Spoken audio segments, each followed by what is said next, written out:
Hi, I'm Sharon Bill.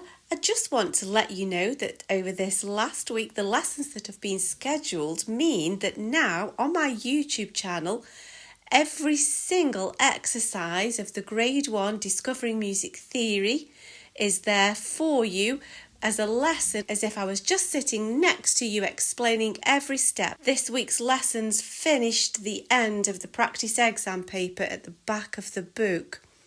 Also, in the Discovering Music Theory workbook for Grade 2, we move on to pages 9 and 10, looking further into time signatures and now looking at time signatures that count in a quaver beat, so have number 8 at the bottom of the time signature. In Grade 5, we now move on to instruments of the orchestra and we look at the instrument families, we look at reed instruments, double reed instruments, and we look at how the orchestra is organised, and also we look at the performance terms relating to these instruments. Now, because Grade 1 is all scheduled, Grade 3 lessons will start to go up next week. However, don't forget that on my Patreon channel, all lessons are available to you, every single lesson for all of the Discovering Music Theory workbooks for grades 1, 2, 3 and 5. Everything is there already, and a further chapter has gone up about the grade 4 syllabus. We've now looked at triads and chords,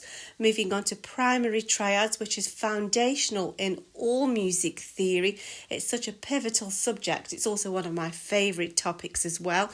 So nearly all of grade 4 Discovering Music Theory is available to you in lesson format. Just a few more chapters left and they will be going up very, very quickly onto my Patreon channel.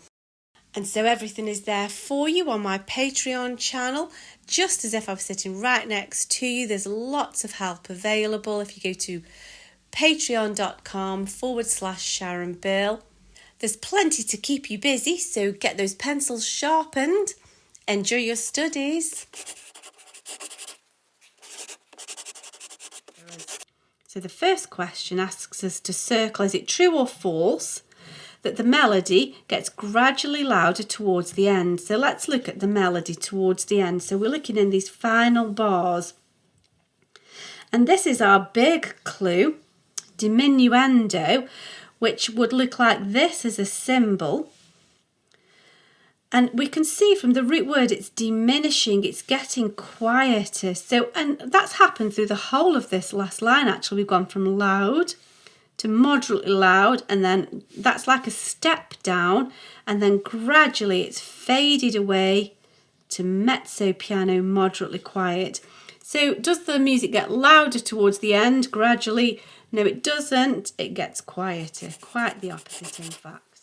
We look at time signatures now that count each beat as a quaver. We're counting in units of quaver beats here, and let's just revise why that is so. That this number 8 means that we're counting in quaver beats, and it's good to see why that happens. And so if we remember, the semibreve can also be called a whole note,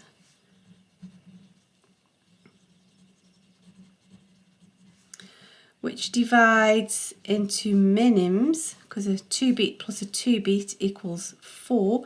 So the classical term is the minim, but we could also call those half notes. Tends to be more rock pop speak, or the American kind of terminology, a half note.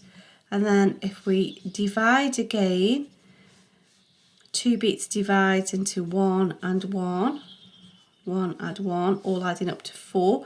So the classical term is the crotchet, or we now call them quarter notes. We can see we divided the whole into quarters.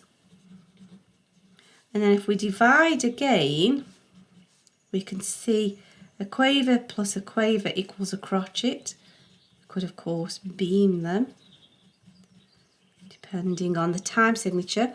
So quaver is the classical term, or we could say eighth note. And so if you think about your fractions, when we're counting a whole, we say 1, a whole over 1. It's not really very often at all you get time signatures counting in semi-breve beats, but it does exist occasionally. We've divided into half notes, so the time signature will be over 2. We divided into quarter notes, and that's why the number 4 represents crotchet beats or quarter notes, and then eighth notes tells us we're counting in quaver beats because we've now divided into 8. Of course, in time signatures you don't have the dividing line. We're not doing divisions, we're not doing fractions, but it does show how those fraction numbers do tell us why we're counting. So number 8 means we're counting in quaver beats, we're in eighth notes. And so here there are 3 beats in a bar, but this time we are counting 3 quaver beats, so units of a quaver. And so here we've got a little exercise just to get a head around these new semi-quavers. And so a semi-quaver is equal to 2 semi-quavers. Or you could also think of it, if this is 1 beat, these are half a beat each, these are a quarter of a beat, these are an eighth of a beat.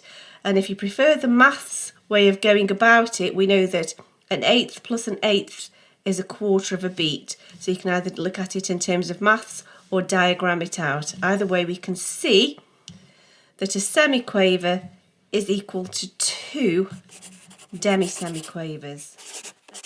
And so it's all to do with getting your thinking done before you even start. Chords 1, 4, 5. We're in E major. E is the first degree of the scale. Again, you can refer to a piano keyboard if that helps. So we have 1, 2, 3, 4 is A, and 5 is B. Build your triad. So we have first, third, fifth, E, G, B. Then we have A, C, E, and then we have B, D, F. Of course, that will be C sharp, that will be D sharp, that will be F sharp, that will be G sharp, but your key signature does all of that thinking for you. So then, what have we got here? Now it's a slightly different arrangement. Instead of being sort of in the vocal score arrangement, we've got it more kind of chords with a bass pedal note, as it were. Even if it isn't written for pipe organ, a low note is referred to as a pedal note sometimes. And so we have an E, a G, a B and an E. Of course it's a G sharp, your key signature does that. That's chord 1, that's correct. So is it true or is it false that the voice with the highest range is the alto? Well, that's false because the highest range is the soprano. Is it true that the mezzo-soprano is lower than the soprano? This is true. And that makes perfect sense if you think about it. Mezzo, we know mezzo forte, mezzo piano, and so on. Mezzo means sort of moderately. So kind of moderate soprano, middle soprano, mezzo soprano. I hope this is helpful to your studies. Please do like and subscribe to stay updated. If you'd like to support this channel, you can buy me a coffee. And for advert-free lessons, you can become a patron. Do visit my website where you'll find many resources available to help you. Visit sharonbill.com. Thanks for watching. Bye.